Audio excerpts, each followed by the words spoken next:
Welcome to this morning's Marita presentation on Portland's Eastern Waterfront. My name is David Soley. I'm head of the Real Estate Litigation Group at Bernstein Schur, and I'm a board member of Marita, which is the main real estate and development association. We are having an enlightening discussion today of three very creative developers who are actively involved in building Portland's Eastern Waterfront. But before we begin, I just wanted to say thank you to Marita's morning menu breakfast series sponsor, which is Norway Savings Bank. I want to thank Norway Savings Bank for its continued support of Marita and its programs. And I also want to thank the law firm of Bernstein Schur for sponsoring today's program. There is a chat option on everybody's laptop or computer. Please send in your questions, and we will monitor your questions, and we will try to ask all of your questions at the end of today's program. I also want to thank Marita's cornerstone members, TD Bank, the Bolus Company, and JB Brown and Sons, and also all of the sustainer contributors to Marita: AAA Energy Service, Androscoggin Bank, Baker Newman and Noyes, Bangor Savings Bank, Bank of New Hampshire, Bar Harbor Bank and Trust, Barry Dunn, Camden National Bank, Seaport Credit Union, Drummond Woodson, East Brown Cal, Eaton Peabody, Epstein Commercial Brokers, Gorham Savings Bank, Machias Savings Bank, Muskoma Bank, NBT Bank, Norway Savings Bank, People's United Bank, Pierce Atwood, Saco and Biddeford Savings, and San Germain.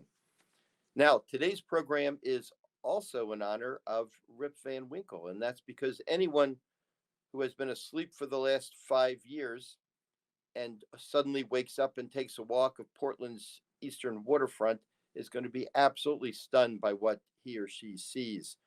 What had 5 years ago been a relative oceanfront backwater in our city is now a sparkling mix of new buildings, new offices, condominiums, apartments, restaurants, including a marina with a number of multi-million-dollar yachts. So we're going to discuss how this happened and what the vision is for the future. I'm joined today by three very seasoned and also very creative developers who have made this renaissance happen. Ara Aftandilian is the manager of Essex North. Mr. Aftandilian has been the creator and founder of the Residence Inn, the AC Marriott, 20 Thames. He's an owner of the Gulf Block, all on the Eastern Waterfront. Jonathan Cohen, we're pleased to have Jonathan Cohen with us today. He's the president of AD&W Windows and Doors and is the developer of the Wex building and the nearby garage. And we are also joined today by David Bateman, the president of Bateman Partners, LLC, who has brought wonderful things to Portland's Eastern Waterfront, including the Shipyard Development, 185 4th Street condominiums, and the 16 Middle Street project. I'd like to start this morning with Ara Aftandilian. Ara, can you please let us know what you have been up to and what are your thoughts on the Eastern Waterfront? Well, thank you, David, and good morning to everyone. I am Ara Aftandilian from Essex North Portland, and thank you for letting me share some of my thoughts and for the Eastern Waterfront. As many of you know, I am primarily a hotel developer, and since moving beyond hotels, I've spent a lot of time lately focusing on the Eastern Waterfront and other mixed-use buildings. I am the guy that built the Residence Inn that opened in 2009. We started looking at hotels, the hotel market in Portland in 2005. And many people still to this day ask me, what was I thinking when we built a hotel in the Eastern Waterfront? As David described, it was a much different place in 2005. From an outsider's perspective, I do not reside in Portland, but spend a lot of time here. As a hotel developer, we saw a lot of positive attributes in the city for the city of Portland. Good hotel demand, obviously great tourism market with restaurants and other services and amenities. the Residence Inn brand is a Marriott brand that does well in what we call fringe locations, and select service hotels like Residence Inn had just started to be developed in urban areas. So, we didn't really realize that Franklin Street was the boundary where a lot of investment stopped. And we kind of had blinders on, to be totally serious.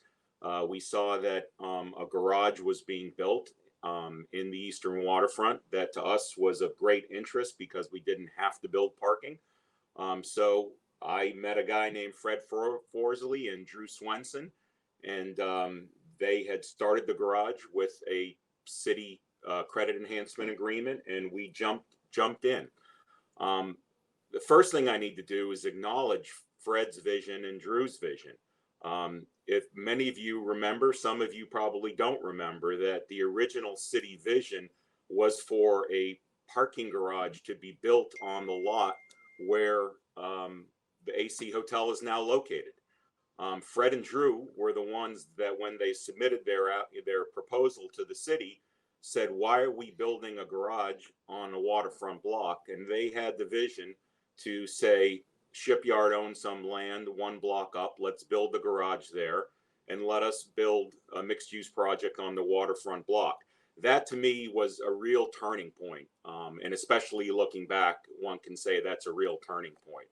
The garage was built with credit enhancement. Obviously, unfortunate for us, their original project was not developed. And about 5 years ago, my hotel partners and I bought the waterfront site where the AC Hotel is now located. And since that time, we've built and opened and now operate the AC. We built the adjacent 20 Thames condominiums on that same block, and are about to start the two final buildings on that block, both of which are going to now be residential, and we'll speak more about residential development and demand later.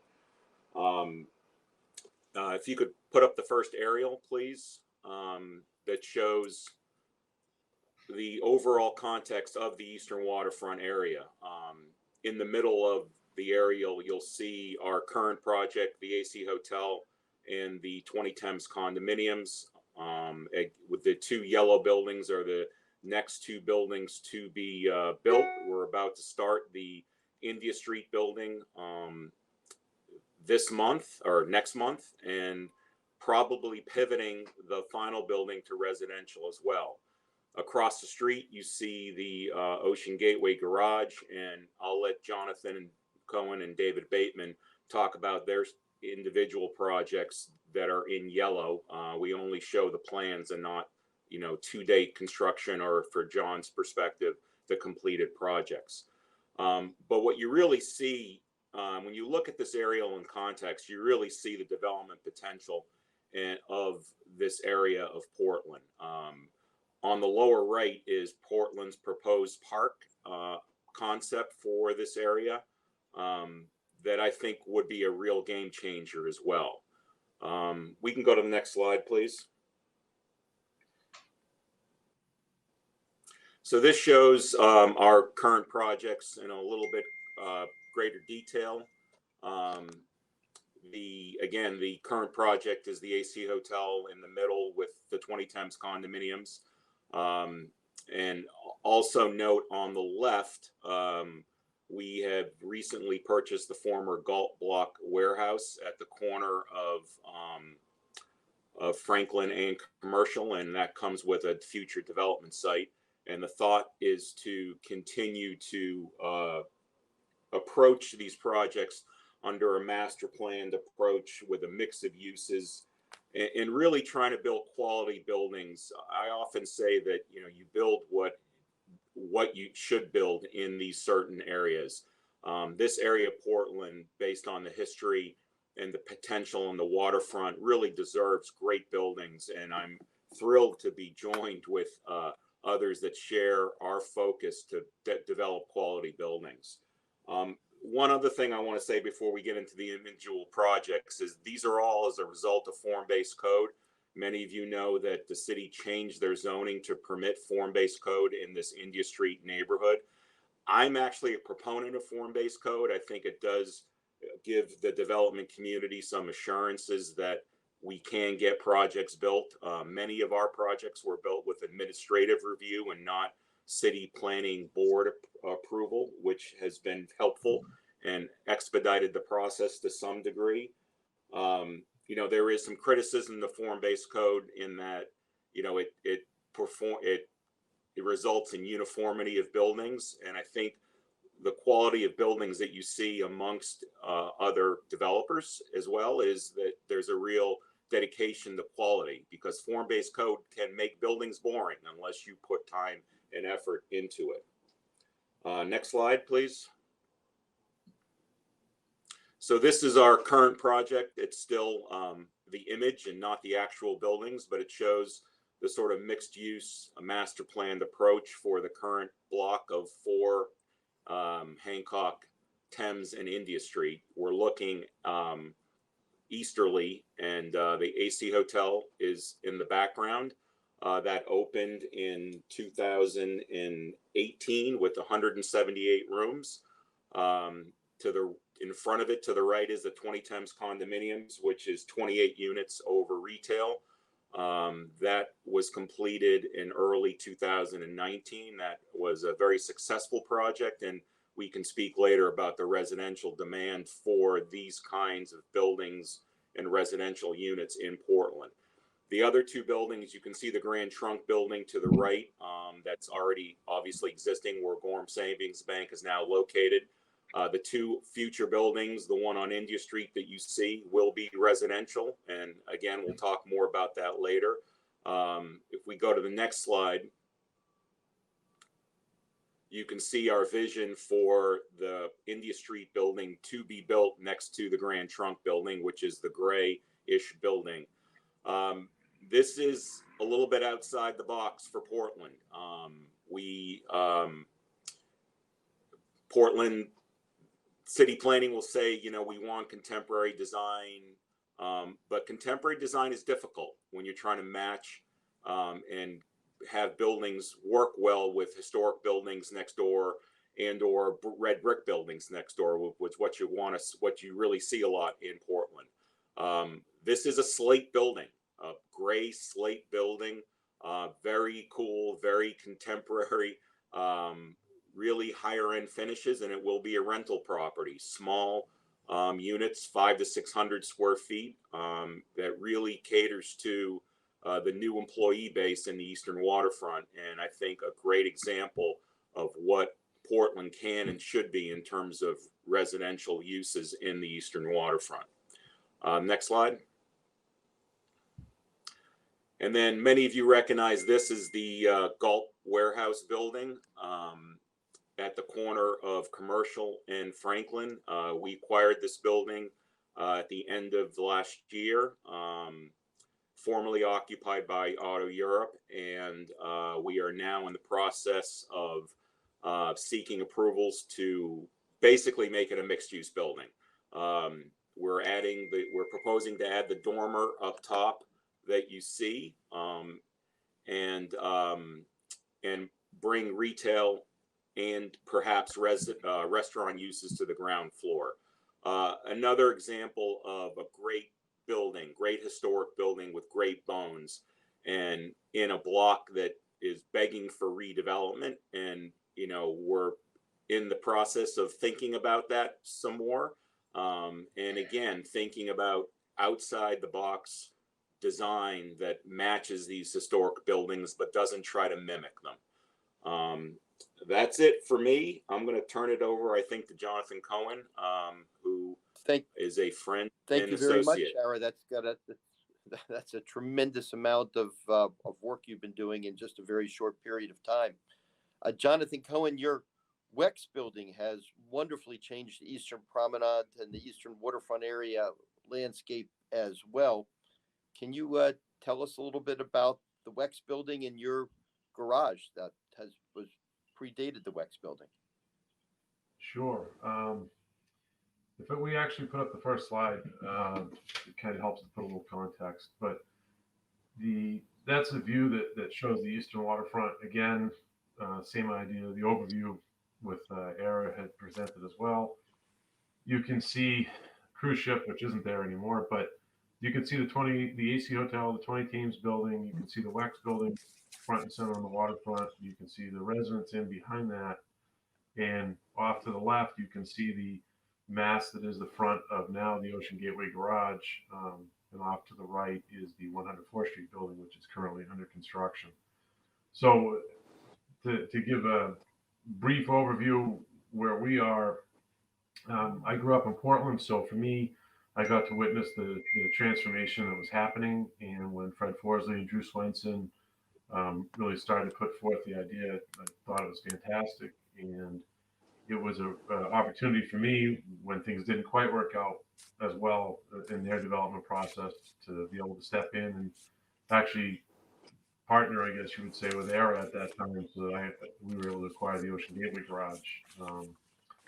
Once we got the Ocean Gateway Garage, we actually started to look at how we could make that more attractive. So if we go to the next slide, what we did was we tore off the existing retail facade that was 1 story tall and had never been completed. And we instead, since I'm in the glass business, as you can tell, we instead got approval to put 17,500 square feet on the face of the garage with a slight radius, and made it 200 feet long to try and re-envision and make more useful the Ocean Gateway Garage space and make it much more attractive than looking at a parking garage, which I think we were able to successfully do. And along with the form-based code that Era spoke of, we were able to utilize that same argument, especially because of the city's gateway terminal. So we tried to incorporate those features that had already been there. So when we had finished with the Ocean Gateway Garage, we sort of were looking at other areas in the immediate blocks. And I had known John Caccolides for a very long time. And he had decided to sell the 104th Street block, which is 2.9 acres. So we were able to acquire that. We had started our discussions at that time with WEX to try and attract them to redevelop that site for them. But then the city of Portland also put an RFP out for their corner block. So if we go to the next slide, what we'll see is what happened was we were able to work out a deal with WEX. We were the successful respondent with the city. And so we were able to build the building for WEX. That's 100,000 square feet. It's on 3 floors, and in the same idea of the form-based code, we had the bump out for the 4th floor level. We brought in something that Portland really hadn't had in town at all, which was an extensive amount of glass, trying to go with the same idea as the Ocean Gateway Garage. We have some retail, which was a little challenging a couple years ago, but is much easier to get down in that area today because of everything that's going on. There's a 20,000 square foot rooftop deck on this building, which is extremely unusual for anybody in the city of Portland. And it's right on the water, so that's another attractive feature, which is an advantage of the region. So we played off of the idea of how do we create value in the city of Portland. How do we try and attract and retain millennials in the city of Portland? Because one of the things I care about most is jobs, good jobs, and trying to keep, such as my children, to stay in the state of Maine, or at least feel their opportunities to come back. So the next thing that we ran into is, as part of the RFP for the WEX building, the city requested that we try to create parking nearby. So we went back and we were actually able to successfully work with the city to fix the zoning a little bit at 104th Street, which has resulted in a project that we are nearing completion on next month, which is 104th Street, which is a 543 car parking garage and about 84,000 square feet of office where Hamilton Marine used to be. And then there's also a 9,000 square foot building, which consists of a 6,000 square foot gym. That is the location where WEX is moving to. So that's, again, more jobs, more millennials, better for Portland. And then WEX has subleased to the Northeastern Rue Institute, which is very exciting for Portland because, again, that drives more opportunity to the area. So it's a very interesting building. It's very different. And if you take a look at the next slide, what you'll see is we try to incorporate the couple of floors of office up above, and then we have 3 floors of parking below, which we tried to hide based on the site. If we go to the next slide. This is actually the ocean side of the building. You're standing on the 10th Street extension, and if you're looking up, that is a 10th Street extension road hits our actual driveway, which then connects to the parking levels and actually goes through to 4th Street. And as you look down the full length of it, what we incorporated were more decks, obviously a tremendous amount of glass, all of which is very attractive for this type of user. And if we go to the next slide,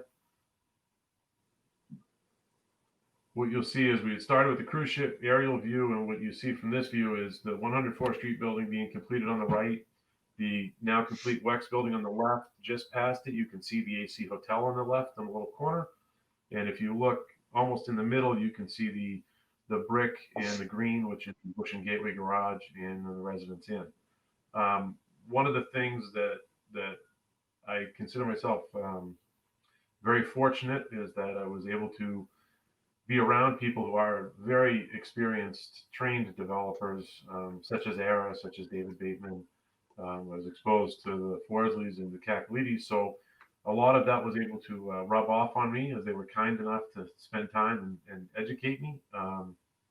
But the keys, I think, to our being able to really get this whole area to get developed was the vision between the developers and the city to actually put the parking garage in the first place for the Ocean Gateway Garage, which would not have been feasible without financial support in the form of a credit enhancement. The new garage, which we have built, is sustained because of our tenant. And I think when David talks about Shipyard, he will probably have the same statement about the garage that they're incorporating. But I think there's a lot of opportunity in the Eastern Waterfront. I just think that there's other blocks now that have greater opportunities, since ours is mostly completed. And that would be the golf block, and also where David's working right now. And I will turn it over to David Bateman. And Jonathan, I really appreciate everything you're doing for Portland. It's really, the glass is absolutely tremendous. David Bateman, you've got a huge amount going on the Eastern Waterfront, some wonderful projects. Can you fill us in on what you're doing? Sure. I think it's always interesting, particularly for the three of us, to understand where we came from. And it might be good just to turn the page back just a little bit before I start, so that people understand the opportunities that we were given. And bricks and mortar are one thing, but people's commitment, particularly to the city, are a whole other animal. And we're very, very fortunate to have people like Fred Forsley and his partner, Gordon Herchebes, who in the early 90s, they looked at this whole area, and what everybody else saw as a brownfield site, because that's what it was an environmental hazard, derelict buildings, and not a lot of promise.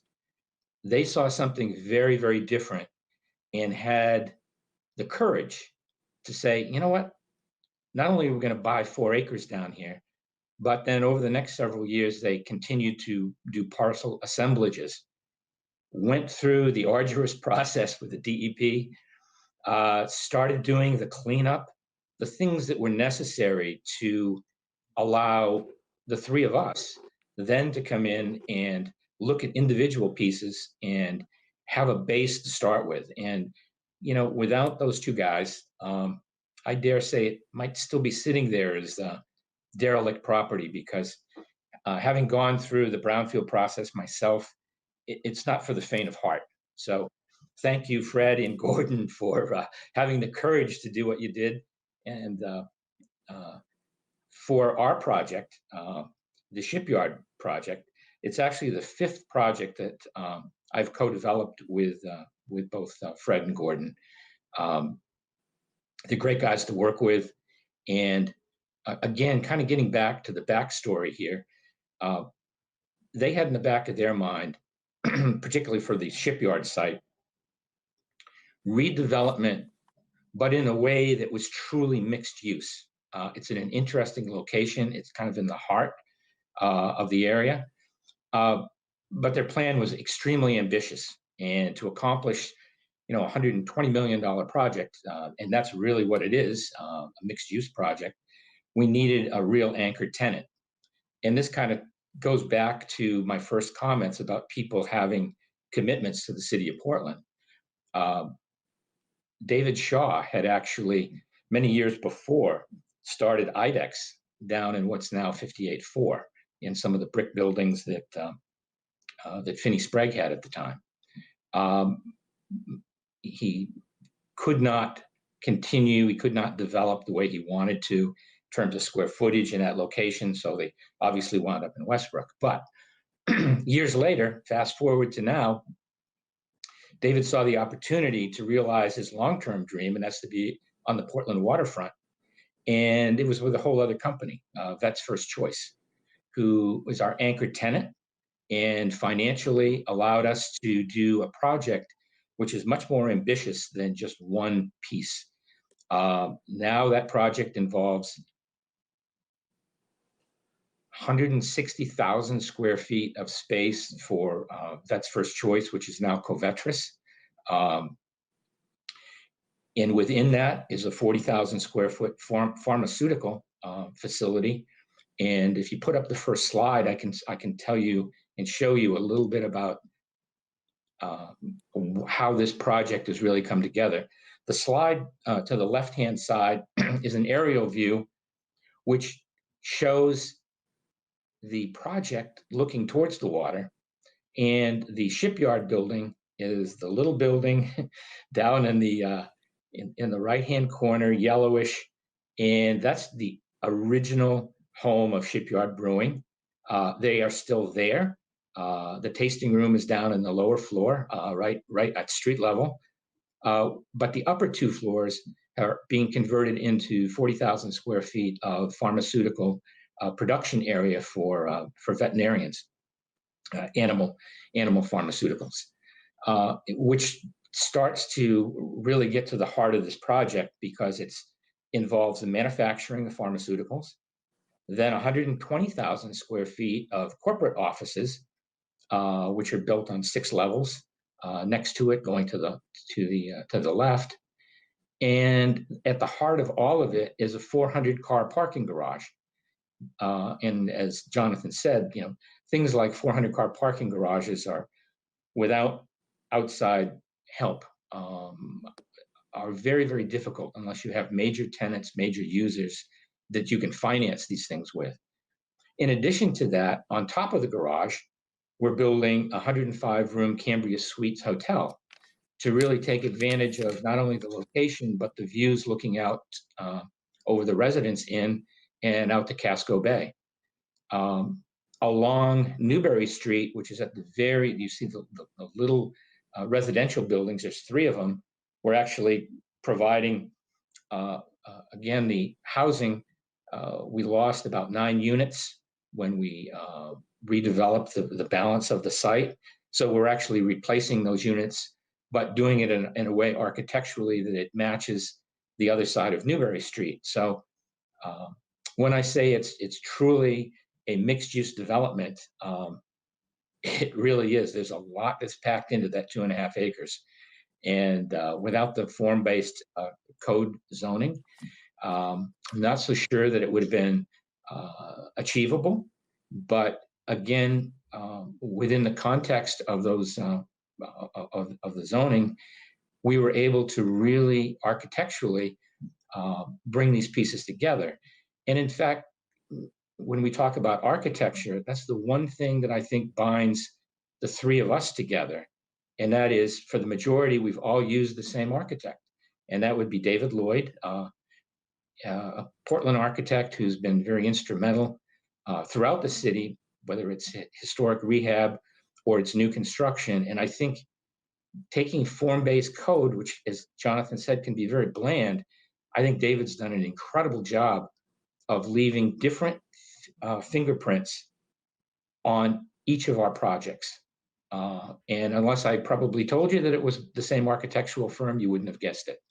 But I think that's a testament to David and his ability to really think out of the box. And so I think there's a lot of people that we have to thank for our joint visions down here. I think Portland is a dynamic city. It's continuing to grow. And Rip Van Winkle is kind of an appropriate way to describe it, because even myself, that's been developing here since '79, walking down those blocks, down those streets, it is a positive and very overwhelming change. So thank you for letting us share with us our visions this morning. And thank you very much, David Bateman, for everything you're doing to make the city and state a great place. Ara, you and also Jonathan and David also touched upon what the city was doing and did do to make the Eastern Waterfront happen. Can you go into a little bit more detail, Ara, about what the city did in terms of infrastructure and credit enhancements that have worked or not worked?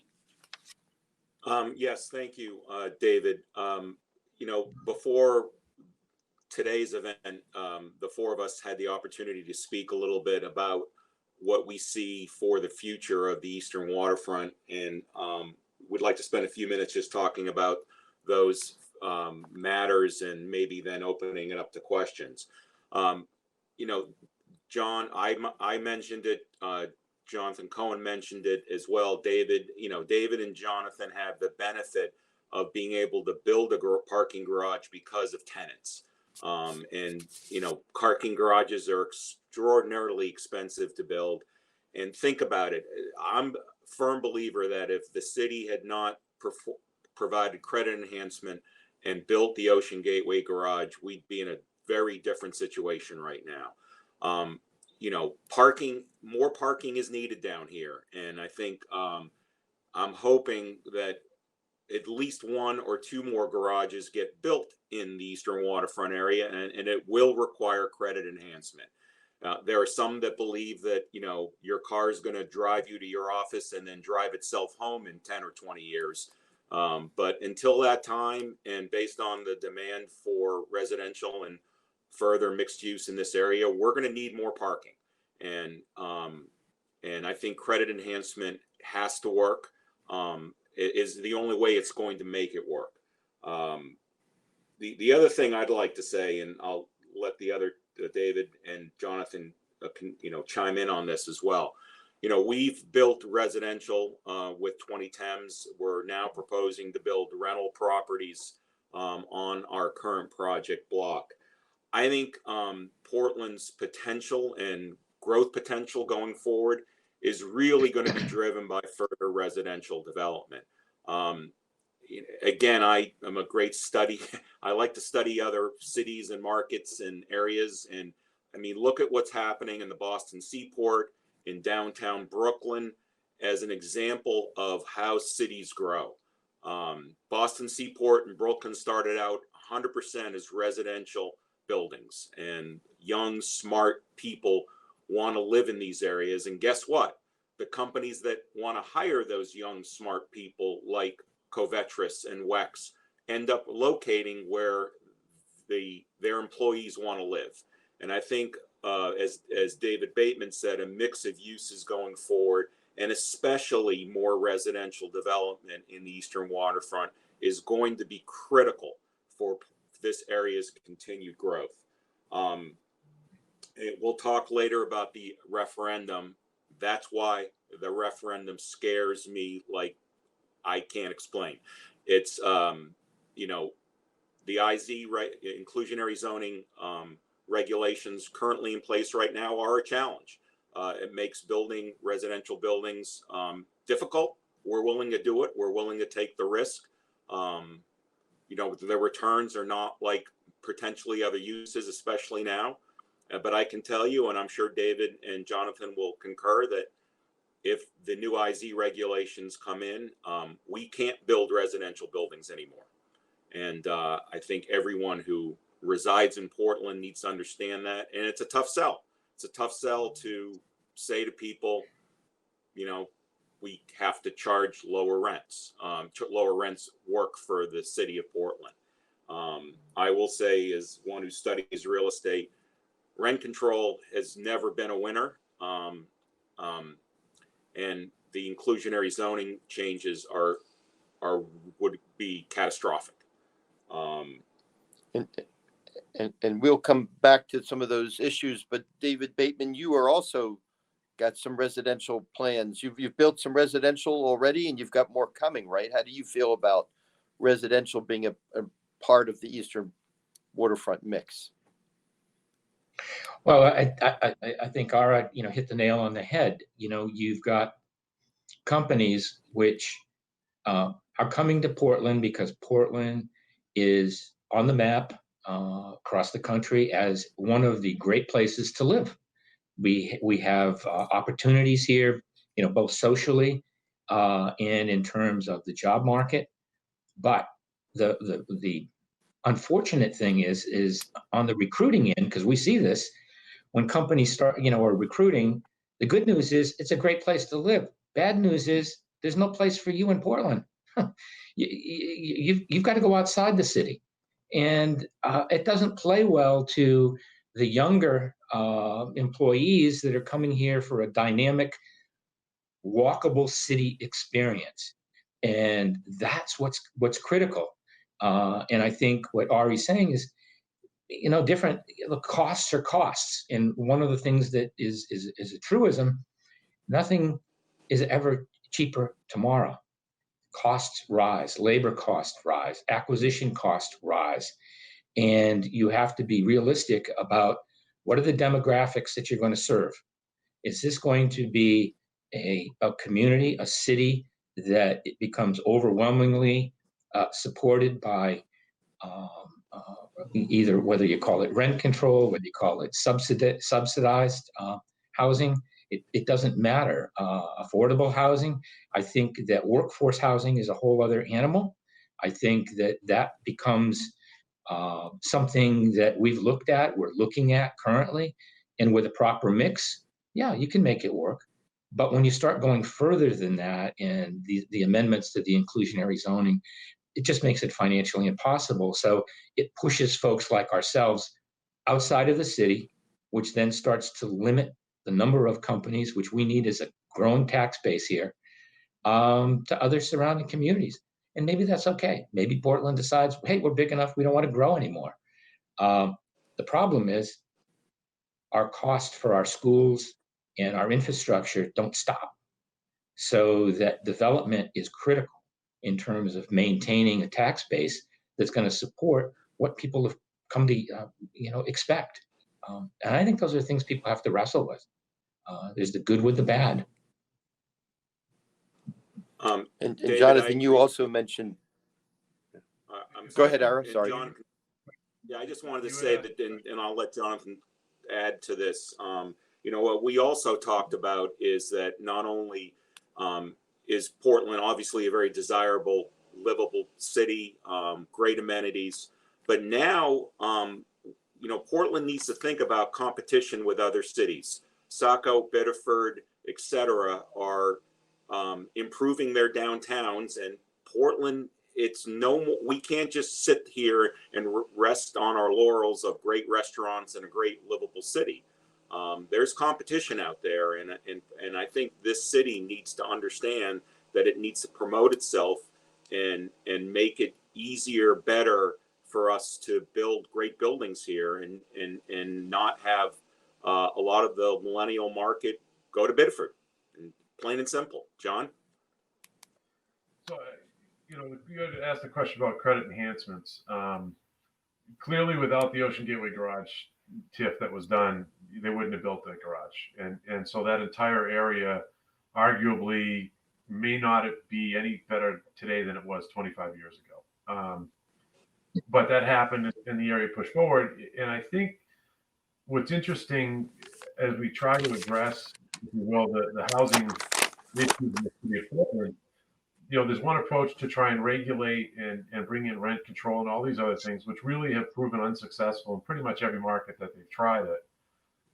Or the other approach, which nobody seems to want to really get after, is the city still has a lot of city land that can be utilized, and they could partner with housing developers, and they could create credit enhancements in different manners to say, we need more housing. In order to drive the rents down, you have to have more housing, not less. You have to have more availability, not less. You have to make it more attractive to everybody, not less attractive. And, it just seems that if it were a high priority, like the city of Boston came out with their plan era, right? And the mayor went after it and I think created 30,000 units of workforce housing, and he's 10 years ahead of schedule. Because they partnered with developers and they said, this is a priority to us. How do we accomplish this in the most efficient manner possible? How do we support you? And what ends up happening is you have a boon because of it. So yes, you've created your housing, but because of the housing, you now have all this commercial demand, all this office demand, and you have many more opportunities. And Portland needs to take a look at what cities like Boston have done, and I would think you have to take a whole new look at the Portland 2030 plan, which I think, thanks to COVID, that plan needs a lot of revisions because there's parts of it that just aren't practical at all. And I think that you need to really prioritize where you want to see your best results. And that, I think, comes from proactively working with people to try and create more opportunities, not to put handcuffs on the existing stuff that's there today. And in reference to what David spoke about, other communities, I operate in other communities as all these guys do. I can get stuff done in every other community light years faster than I can in Portland. There's not even a competition in trying to get it done. And we've taken we tried one approach in Falmouth, and we've come back around, and we're doing something different there. But the approval process is extremely easy compared to dealing with Portland. South Portland, super easy compared to Portland. Westbrook, super easy. Saco, Biddeford, Brewer, Bangor. Take your communities. They're all extremely proactive and welcoming for business. And so that is a concern because the millennials, by and large, would really rather be in cool, hip towns, such as Portland, but they also like Biddeford. And if you start to offer more things in those other communities, Portland is going to be at risk of not being the best place to be, which I don't own a lot of residential in Portland, but it still will impact the rest of the stuff that we own in Portland. And one more thing before I stop, when we did the 104th Street building and the parking garage, the city requirement was we had to come up with a garage that could be built that could be repurposed because everybody kind of expected the cars would be gone within 10 years. I think that in the state of Maine, I think that'll take a lot longer. But if you've designed a building to be repurposed into eventually housing, how do you make that all work with the new rules that they're talking about trying to put through in the referendum that don't make sense? So that's my long-winded answer. Sorry. Thank you. It's on point. All three of you have mentioned referendum questions. And I think, to be clear for everyone watching, we're talking about referendum items C, D, and E, which are all going to be on the November 3 ballot. These were citizen petitions that were put there by the Maine Democratic Socialist Party. And they relate to rent control, green buildings, restricting short-term rentals, and another of other alleged reforms. And I'm just wondering how all of you feel about how these referendum items will affect Portland. I also would point out that Merida is actively opposing all of these referendum questions. And there's a website, www.buildingabetterportland.com, if people want to contribute to the effort to oppose the referendum items. But do the three of you see anything good in these items, or all bad? All bad. We're about to start our residential building on India Street, as I showed in one of the previous images, and I can tell you 100% that we could not build that building under the proposed changes to the inclusionary zoning. It's, as David Bateman said, construction costs keep going up no matter if there's a pandemic or not.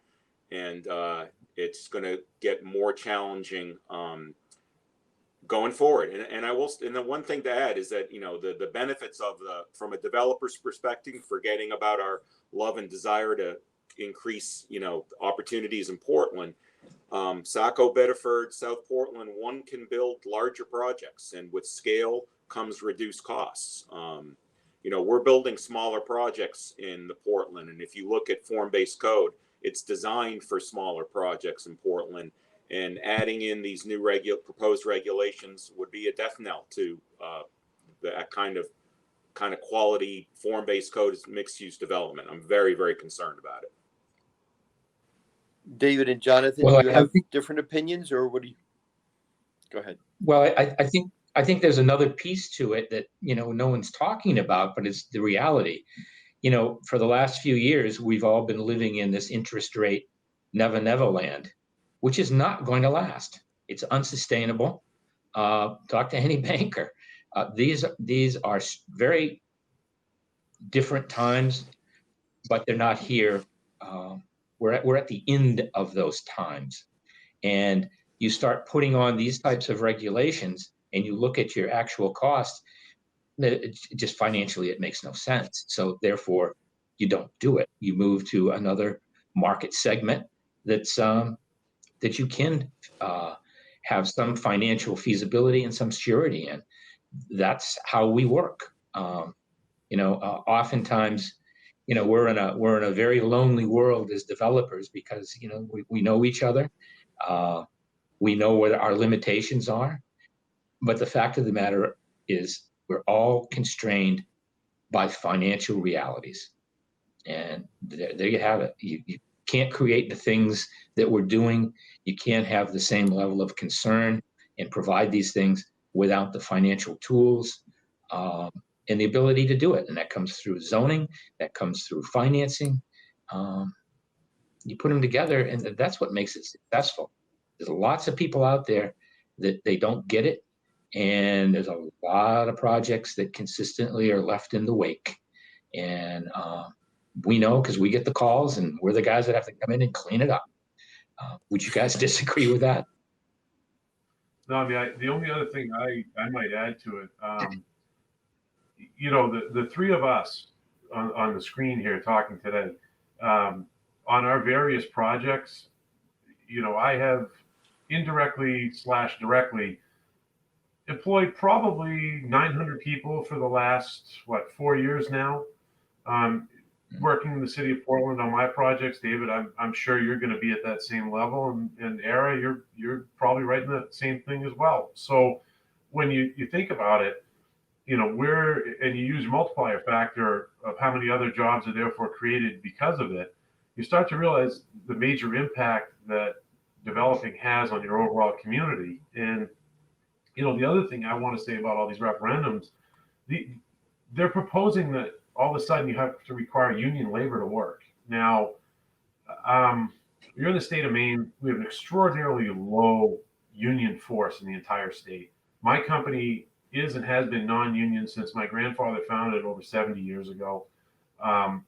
Of the people that work on my buildings, the approximately, call it 900 employees, the electricians are the union, and maybe some of the steel workers.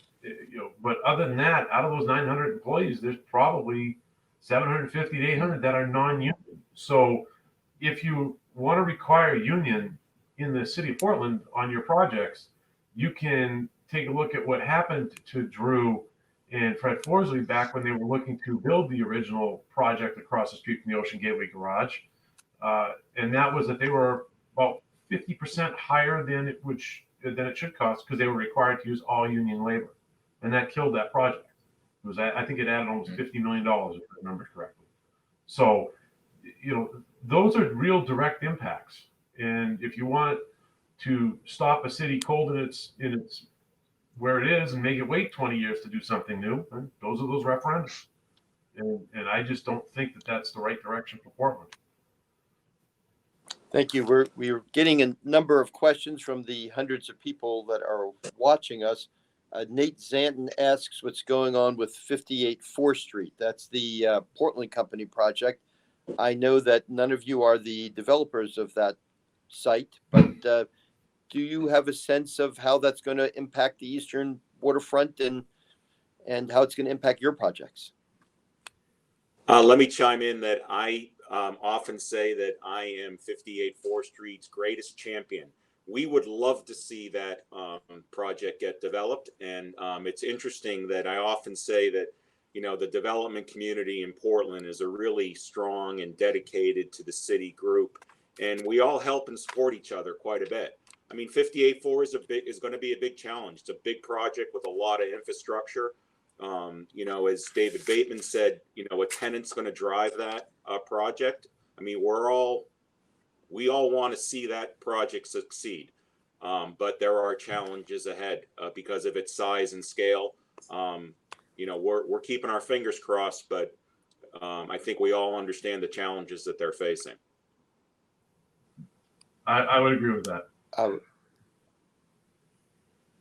Yes. Another question that we've had from Tony Donovan is, what about rail links? Obviously, we haven't talked about the fact there is a rail link that goes from Portland up to the eastern waterfront. And I think that rail line connects to Lewiston and other places. Does anybody see the rail link as having a future in developing the eastern waterfront?